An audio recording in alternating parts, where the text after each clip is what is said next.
So don't leave just yet. We've got one more really interesting part of the day still ahead of us. We've been hearing today about some of the opportunities and some of the challenges and some of the way we can bring those together and address both of them. On one hand, we have some great potential for efficiency gains. Uber is apparently 30% more efficient at putting butts in seats than taxis were, and so you get some efficiency gains in labor and capital there. Airbnb is putting a lot of unused rooms to work at the Super Bowl and around the world. And we heard about plumbers and coders and even dog walkers who find gigs that they wouldn't have had otherwise. But we also heard about some of the challenges that are being faced. And even if the efficiency gains are there and the pie is getting bigger, the reality is that there's no economic law that says that everybody is going to gain from this transition. It's possible for some people, even a lot of people, even potentially a majority of the people, to be made worse off while the overall pie is getting bigger. And we want to think about how to create a new social contract, as we heard about in the last session, and there's different ways of doing that. Part of it is through policy changes and government changes. Another way is through some changes in the way organizations run and identifying and celebrating those organizations that are doing things in a way that create not just prosperity, but shared prosperity. And to try to encourage those, especially that second approach, we have launched something at the Initiative on the Digital Economy called the Inclusive Innovation Competition. And the idea is to recognize and celebrate those companies and organizations that have found ways to use technology to not just substitute for labor, but to complement labor, to make labor more valuable and to create shared prosperity in different ways. We got the competition underway in the planning last October. Eric Schmidt and Wendy Schmidt generously kicked off some of the funding for that. We also have funding from the Rockefeller Foundation and the Joyce Foundation, the NASDAQ Foundation. And we're going to hear a bit about that. And to tell you in more detail about it, I want to introduce Devin Cook, who is the executive producer. And she's been shepherding this along and will tell you a little bit about the showcase we're going to have now. So please join me in welcoming Devin Cook. Thank you very much, Eric. I am thrilled to be here today to tell you more about the Inclusive Innovation Competition, where our goal is to celebrate the organizations that are creating economic opportunity in the digital age. And what that really means is we're highlighting the solutions that are coming to the fore thanks to all these interesting organizations that are focused on the challenges that we've discussed today, these challenges that are going to affect the future of work and that are most importantly affecting working people. So to help us do that, we've also lined up a slightly different format for you for the next 15, 20 minutes or so, which we'll get to in a moment. We want to share more with you about the details of the competition, because how are we going to celebrate these organizations is very critical. So what we're doing is awarding $1 million to for-profit and nonprofit organizations that are inventing a more inclusive, productive, and sustainable future for us all. We can walk backwards through that to explain what we're all about here. So first, when we say for us all, I mean, clearly what we want to do is ensure that everyone in our society and the economy enjoys the prosperity of the second machine age and the digital technologies rise. But as we all know and have been discussing all day today, there are populations that are being left behind, specifically middle income and base level income earners. And these are the people that we want to ensure that solutions are targeting and helping. So we're turning to these for-profit and nonprofit organizations that are creating solutions to these challenges. Put a little bit more detail around these organizations, they can run the gamut. We're looking for-profit, nonprofit organizations of any age, size, tenure, from anywhere in the world. We want this to be a truly global competition. And those organizations that are succeeding in this, we're going to be looking at 4 essentially key criteria. First is value, so how much impact is being created through these solutions, whether that's through new income streams, higher income through the organizations, whether it is new financial tools to create more security, new benefits, et cetera. What is the impact and the value that's being created? Second is how much vision is there here? What kind of disruption, innovation, unique approaches, how bold are these solutions is what we'll be looking for. third is scalability. So how many people in the base level and middle income brackets are we able to help, and how will that population grow over time thanks to these solutions? And lastly, we're looking at performance. So while we are very excited about all kinds of new ideas, we want to make sure that we're recognizing organizations that have some track record. So they've moved beyond the ideas phase and are already seeing customers, impacts of their solutions, et cetera. And organizations that are succeeding in these areas will be able to partake in a total prize package of $1 million. And that'll be spread out across 4 different categories. And in each of those categories, we'll have a grand prize winner of $125,000. And then 4 additional winners will each receive $25,000.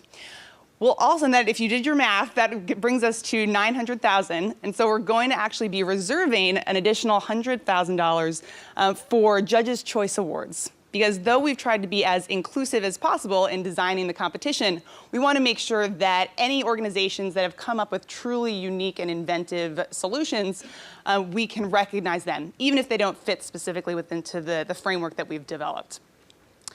So what are those 4 categories, you may be wondering? So I know that I am standing between you and the bar, so I want to make sure that we've created a slightly different approach to describe these categories for you.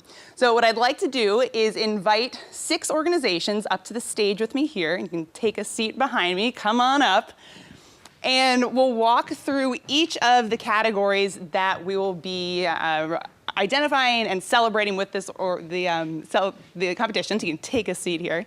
Thank you. Just enough seats for everyone. And we'll have each of them pitch to give you a sense of what are some of the types of organizations that we are going to be celebrating in the application process and in the awards that we give out at the end of the competition. So without further ado, are we ready? All right. So the first category is new models. So how do we create new organizational practices and business models that revolutionize the labor market? And before we dive into that one, clearly if you're an on-demand economy company in the room today, we highly suggest you apply because really all of these are new models that are revolutionizing the labor market. We're also looking for organizations that are creating a more secure livelihood for individuals, creating new financial tools for less income volatility, et cetera. The sky's the limit, and creativity is the name of the game here. But to represent this category, I would like to invite Brendan Martin up to the stage to tell us about his organization, The Working World. Go ahead. Okay, thanks very much. My name is Brendan Martin. I'm from The Working World. I'm here to talk about new models in the quest for shared prosperity. I'm about to give a 2-hour talk in 2 minutes, so bear with me. As been pointed out many times in this conference so far, the problem with unequal prosperity did not begin with the internet. It wasn't caused by the internet. It began decades before. So the internet might be the cause for it, could be part of the solution or could make it worse. That question's still up in the air. So the internet did not cause this problem with unequal prosperity. What did? Well, at the same time that workers were losing dramatically their share of prosperity from the economy, the financial sector was rising in their share meteorically. And yes, it's the old age problem of capital versus labor. And the model of labor and capital would share prosperity seems to have broken, where capital is in a runaway with their share of that prosperity. So this is our economy now, where people are underneath they're looking for a home in their companies that are underneath this giant behemoth, which is the financial system. But as any student of progress knows, a giant behemoth that is centralized like this is not just a formula for inequality, it's a formula for inefficiency. And the banking and finance industry is ripe for disruption. So that is exactly what The Working World is doing. Yes, we're using the internet, and I can't talk about how that platform works, but we are decentralizing investment finance more than anything else, so that finance serves people, those people and their production. When you have finance that's decentralized and serves people, though, you don't just end up with finance below, you end up with people on top. Decentralized finance leads to worker ownership. You wipe away the problem of labor versus capital by making labor and capital work together. Labor hires capital and brings it to market. It's important to mention in this kind of conference that the age-old problem of worker versus machine is also wiped away when the workers own the machines. And to that end, you see in worker-owned companies, they invest far more in advanced technology than their counterparts. So that sounds like a great model, of course, but how do you do it? Well, the great thing is we already are doing it. We've done it in 3 countries, hundreds of worker-owned companies, thousands of workers, and millions of dollars that have been invested in those companies that are already paid back. This is just our pilot. So how does it actually work? Well, I can't really tell you too many details, but we aggregate investment. We use a lot of business assistance that uses some very clever ways of a platform to share and do peer learning of business. Workers, of course, become owner of the kind of finance that we provide, and there's a way for this to spread virally, yet, of course, that I can't tell you about either. So the most important thing, though, and I'll end on this, is great, okay, fine, nice model, great pilot. Is there really a market for this to scale into? Well, as I mentioned, the banking industry, especially the productive capital industry, is begging for disruption. The resulting market is hard to predict just how big it could be. For sure, there are entrepreneurs that want to do startup cooperatives and such, but we've seen an incredible interest in municipalities, which starts to show the possibility of scale here. We have over 4 municipalities across the country that are already receiving our consultation of how to make worker ownership a central plank in their economic plan, and there are many more lined up right behind them. But bigger than any of these things is, of course, like any marketer, demographics. And for demographics in this area, we're talking about the silver tsunami. The silver tsunami is, of course, that retirement of baby boomers, which has the possibility of washing over the whole country. What this means for businesses, the Small Business Administration predicts that in the next decade, there will be 1 million small to medium-sized businesses that will close despite being profitable. Now, why would a profitable business close? Well, the owners are retiring, the kids aren't interested in taking it over, and finance has no interest at all. So who is interested in these profitable businesses? The workers that are in them and the communities that depend on them. So if we apply decentralized democratic finance and worker ownership to the silver tsunami, this problem, which could be one of the greatest job destroyers in a generation, could instead be an unprecedented opportunity for inclusive economy and shared prosperity. Booyah. Ricky Macklin, worker owner of New Era Windows. Thank you. And I have to say, I'm going to stick around for some of this, but I had to take off in an Uber, soon to be worker owned, to head to the airport. My much smarter, more interesting colleague, Lenore, back there, is going to be out at the table. Please ask her questions. You'll learn a lot more from her than you just did from me. Thank you all very much. Thank you, Brendan. Next up, we have matching. So we've talked a lot about this today, but how do we connect qualified individuals with open opportunities for work? And representing this category is Michael Colonnese, who's going to be talking about Work America.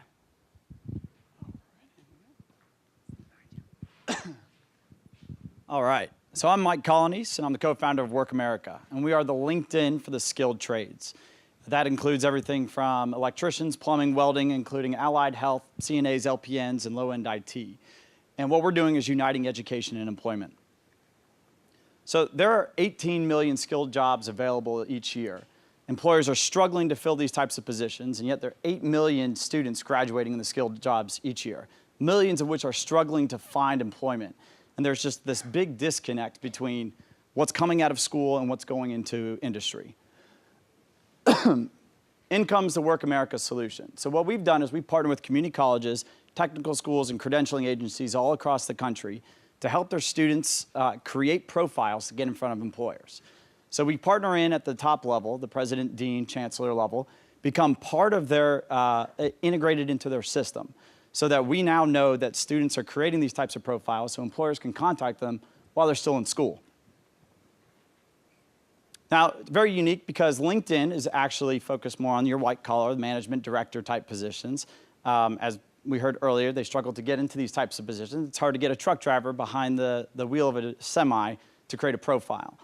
What we have is on the low end, the general labor, retail industry, the Monster, Indeeds, career builders, but nobody's really focused on that skilled trade area, and that's where Work America is actually filling that gap. And this tiny little niche is actually huge. So over half of the jobs available each year are in the skilled trades. There's about 40 million skilled trade workers each year. This leads to about a $4 billion market with nobody filling that white space. So how do we work? We are completely free to students, completely free to schools. We charge employers a SaaS subscription to be able to log in annually, hire as many students as you want, and give you access not just to your one local school, but all your local schools. Every school that we partner with, you have access to. And it's this unfair advantage that we have by partnering with these schools so that students can get in front of employers early on in the process, whether it's a co-op, internship, or a full-time job after graduating, to give you a job not in your local area, but anywhere nationally they can find a job. We've partnered with almost 1/3 of the schools across the nation, community colleges, including 2 entire statewide systems. So our team's been doing this for about 3 years now. We've been working everywhere from the students, working hand in hand with them to figure out what kind of jobs that they want, skills, license certifications that they'll need to get them.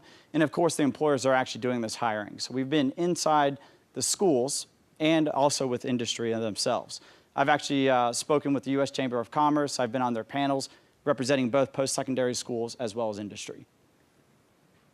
Traction. In the last 5 months, we've been partnering with over 1/3 of the schools' community colleges. Of those, we have 21 launched in 2 geographic regions. We have about 16 customers right now, including Bridgestone, Firestone, Vulcan Materials. And we've been doing a land and expand modeling, where we work with them in one location, prove our value, and expand to all their other locations, because we partner in at the corporate level. And we just closed. It's actually about a $1.25 million seed round. We were oversubscribed, mainly from social investors such as Acumen, Kapoor Capital, Wharton Social Ventures, as well as 500 Startups, where we're currently a batch out in San Francisco. All right. Thank you. Thank you very much.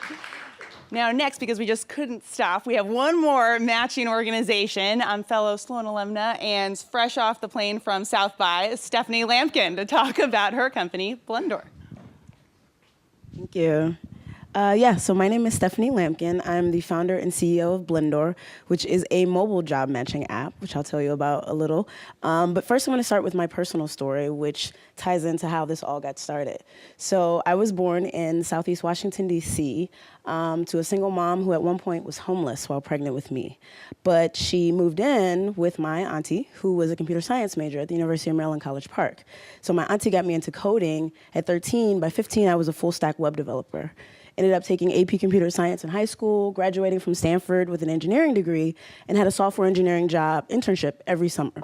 About 6 months after graduating from MIT, my first startup wasn't really doing well, so I interviewed at Google for an analytical lead position. Met with about 8 different recruiters, and at the end of it, they came back to me and said, we don't think you're quite technical enough, but we're gonna hang on to your resume in case a more sales or marketing position opens up. So that was my aha moment. And then about 6 months later, you see a lot of the Silicon Valley companies releasing their diversity numbers, showing they're about 70% male, about 91% white and Asian. And the claim is that it's a pipeline problem. They just can't find enough qualified women and people of color to fill these roles. Well, I took my non-technical self and started Blendor. So what Blendor is doing, we're using a blind recruiting strategy to circumvent unconscious bias, because studies have shown resumes with identical credentials but just a name change can yield 100% difference in response rate. Another study showed that a white male name on a resume is equivalent to 8 years of work experience. So we've adopted the blind recruiting strategy that orchestras used in blind auditioning to recruiting. So we show companies a candidate's profile, but only highlighting their skills, work experience, and education, but removing any indication of gender, race, or age. Very simple. It's kind of like Tinder. You log on with LinkedIn or Facebook, we pull in your data and only show you jobs that are relevant to you. On the flip side, recruiters can also use the mobile interface or our web tool, and whenever there's a match between candidate and recruiter, each receive a push notification where they can message each other to set up a phone screening, interview, or formal application. In addition to job matching, we're matching candidates with skills development opportunities like General Assembly, I think is here. So basically what we'll be able to say in that, because we're gathering so much data about each candidate through this swiping technology, we'll be able to recommend skills development opportunities if there are any gaps in their resume. So if they need to learn a new technology, a certification, et cetera, we're making those matches happen as well. So we just launched at South by on Sunday. In 3 days, we've got 55 companies and a little over 2,000 users. We will be expanding to beyond tech companies this year, but we really wanted to tackle the problems facing tech companies, primarily in Silicon Valley. There's a team of about 5 of us, and we've got some really good press. I was actually on NPR yesterday, which is really cool. And just graduated from an accelerator, Stanford StartX, and have raised about $100,000 in capital and currently closing a $1.5 million seed. That's it. Thank you. Thank you, Stephanie. For our next category, we have skills. So how to reskill the workforce to prepare for opportunities of the future. And first up for that, we have Natalie Coldell, also from MIT, to talk about BioBuilder. Thanks. So I am Natalie Coldell, and I run a public charity called BioBuilder. With just a few minutes to talk to you, I'll start with some things that I think may be uncontroversial. The first is that education is the surest and quickest way to economic attainment. It's been said, and I think it is true, that education can change the destiny of a family in a single generation. And really, there are no other paths that work as fast and as often. The second thing is that I think it is the most exciting time in science and engineering with what we are doing up at the university level. The pace of discovery and the magnitude of what we are doing is truly historic. And then finally, our secondary schools are really not keeping up. To a first approximation, teaching hasn't changed in the last 50 years. And as a nation, we are losing faith in our secondary school system. So at BioBuilder, what we do is bridge the exciting stuff that is happening up at the university level to the teaching that is done in science high school classrooms. The curriculum largely comes at this point from my teaching in the Department of Biological Engineering at MIT. It is intimately connected to the roles and goals of industry.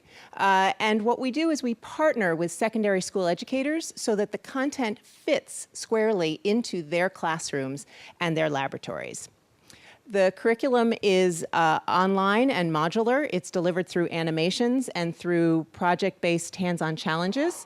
It's also been collected into a text that O'Reilly published this past summer. One of the challenges you would find in BioBuilder asks students to change the normally stinky smell of bacteria into something that smells sweet, like bananas or cherries. And in the last couple months, I've received photos from students doing this work as close by as Tingsboro, Massachusetts, and as far away as Taipei, Taiwan. The demand for BioBuilder has led teachers to implement it in an after-school club setting, as well as extend it into middle school curriculum. And that is really what is key. It is the teachers who are both delivering and developing this content. And what we do is we elevate their capacity for greatness.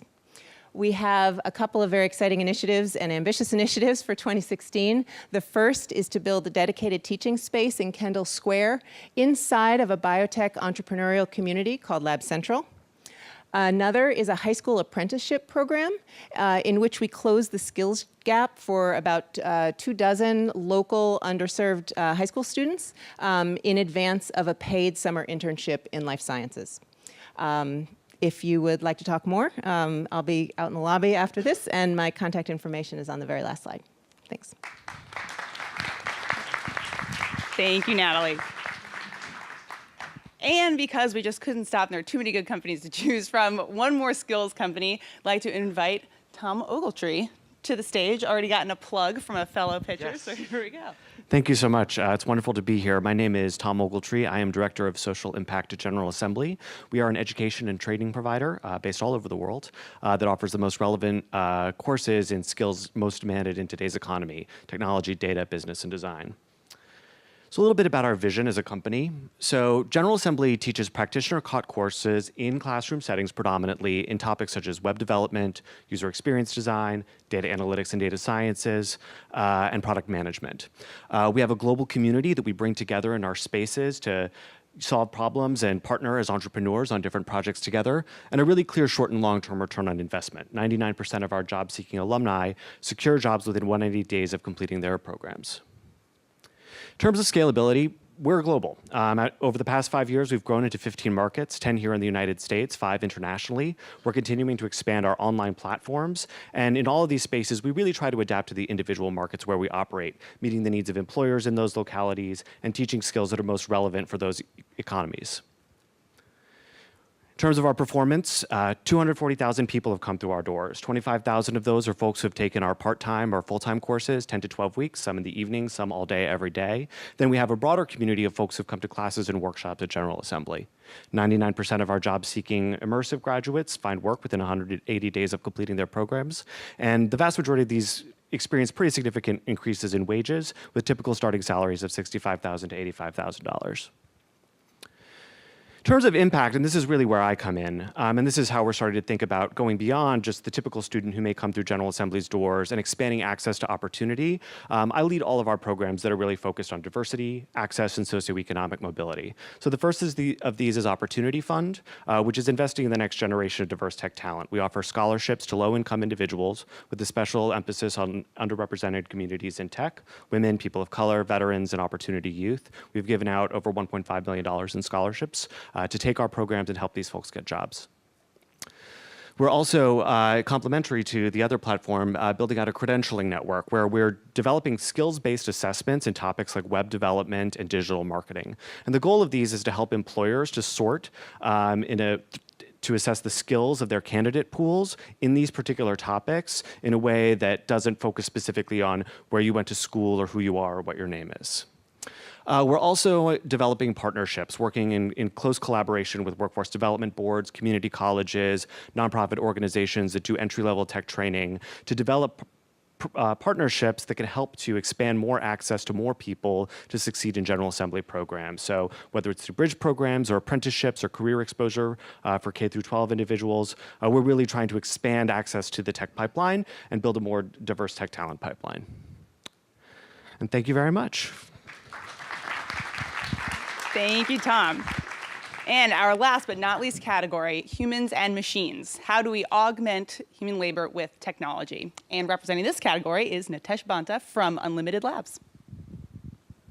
Hi, I'm Nitesh from Unlimited Labs. Our company was founded under a very simple premise, which is we think over the next couple of decades, the world of work is going to change a bunch, primarily driven by the rise of machine intelligence and automation into the workforce. We're a New York-based startup. We have 11 people. We're just a few months old right now. We're lucky to have a few folks on the team who've done some of the most formative work and research around how humans and machines can work together out of MIT, Stanford, and Berkeley. I used to be in the venture space. I think that the human and machine space has the ability to build a really mega tech company. But just as importantly, I think the social implications of how humans and machines are going to impact work are really important.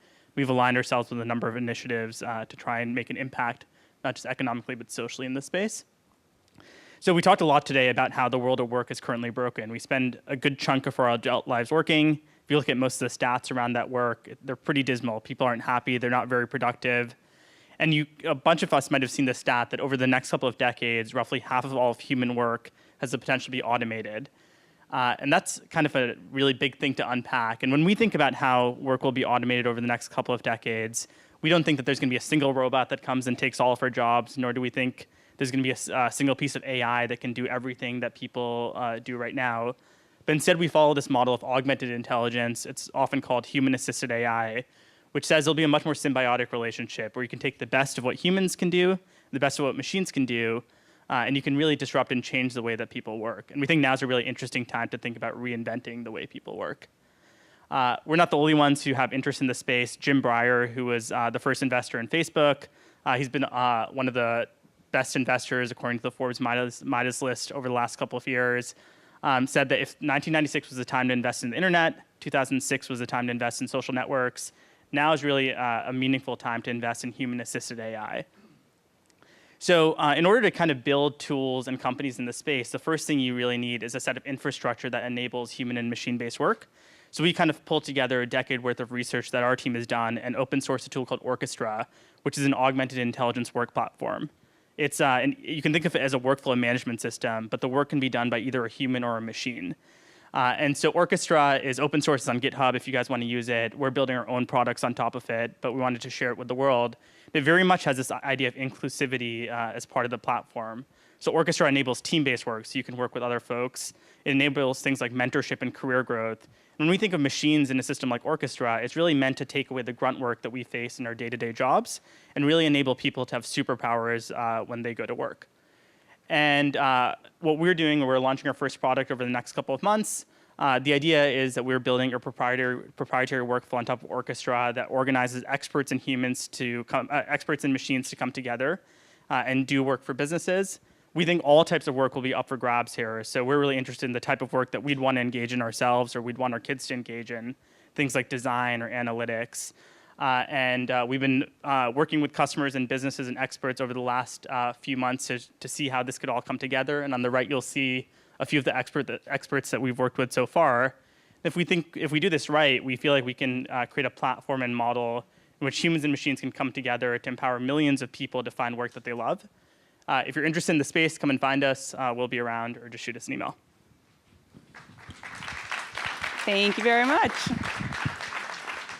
So again, those categories are skills, matching, humans and machines, and new models. And so I'm sure now there are many of you in the audience that are dying to go ahead and apply, tell you a little bit more about how this is all going to work. The registration deadline is June 1st, and then applications will all be due by June 15th. And we'll announce the awards at a big ceremony during Hub Week in late September here in Boston in partnership with Solve, the new conference here at MIT. And so please, for more information, you can visit our website, mitinclusiveinnovation.com, which is where you'll find the application. Also follow us on Twitter, MIT_IIC, for any kind of updates, or contact us directly, IIC@mit.edu. And we are very excited to see what kinds of new exciting organizations can come through and be inspired by this competition. I'd just like to take a quick moment to thank our supporters and partners. We have an amazing group of organizations that are working with us: Rockefeller Foundation, Joyce Foundation, Eric and Wendy Schmidt, Accenture Digital, the Workers Lab, and NASDAQ Educational Foundation are supporting us.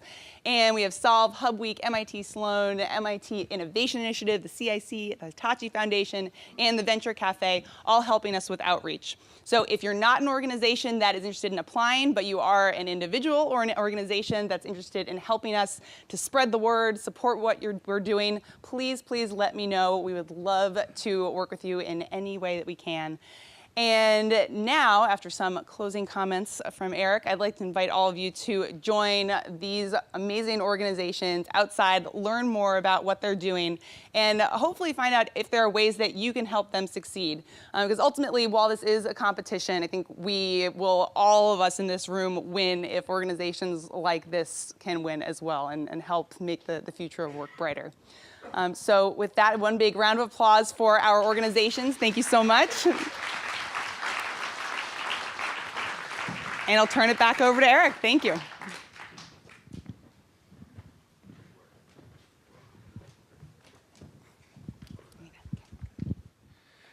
Well, that's really an exciting way to finish this conference, isn't it? It illustrates the tremendous innovation that's already going on and the kind of innovation that we want to continue to sponsor.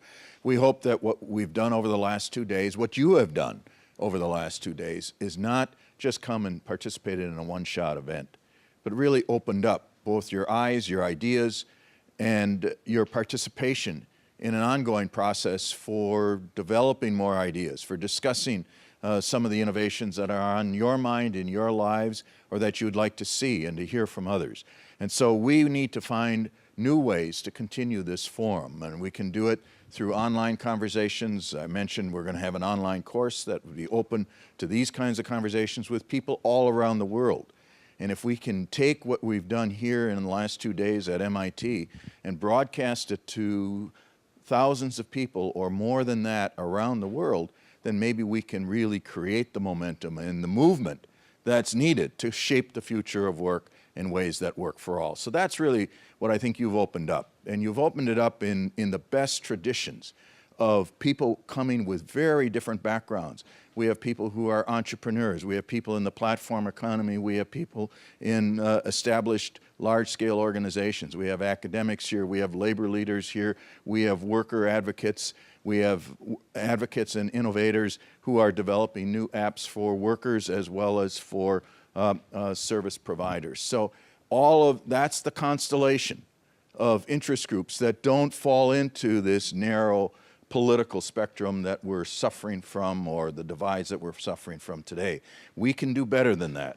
You have done better than that in these last 2 days, And now we need to keep that conversation going in a positive way so that we can counteract some of the divisiveness and the ugliness and the negative views that people are espousing today. We can be a counter movement to that. We've started it here. I want to thank my good friends and colleagues and congratulate the organizers from the Digital Economy Initiative here at MIT. It's a great partnership that we're fortunate to be part of. Our sponsors, the Hitachi Foundation, the various people who have put this together. Let's hope that we can carry this forward now in a positive way, and we'll continue to stay in touch to show you avenues for participating. But we're open to your ideas on how we can keep it going. So thank you very much. I want to particularly thank my good friend and colleague, Eric, and his colleagues for making this happen. Thank you, Tom.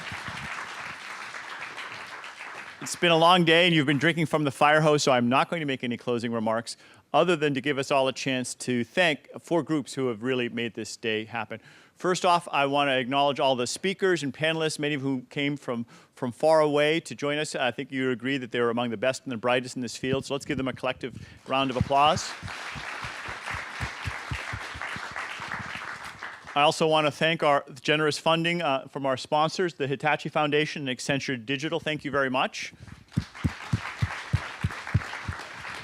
There are about a dozen people who've been working for months. Some of them you saw on the stage here, many more working behind the scenes. All of their contributions were essential to making this a success. I'm just going to read off all of their names, and so we can give them a chance to thank them. Start with Tom Kochen, Andy McAfee, Barbara Dyer, Andre Fradkin, Susan Young, David Verrill, Devin Cook, Christy Coe, Kristen Silver, Justin Lockowitz, and Sharon Farrelly. Thanks very much, guys.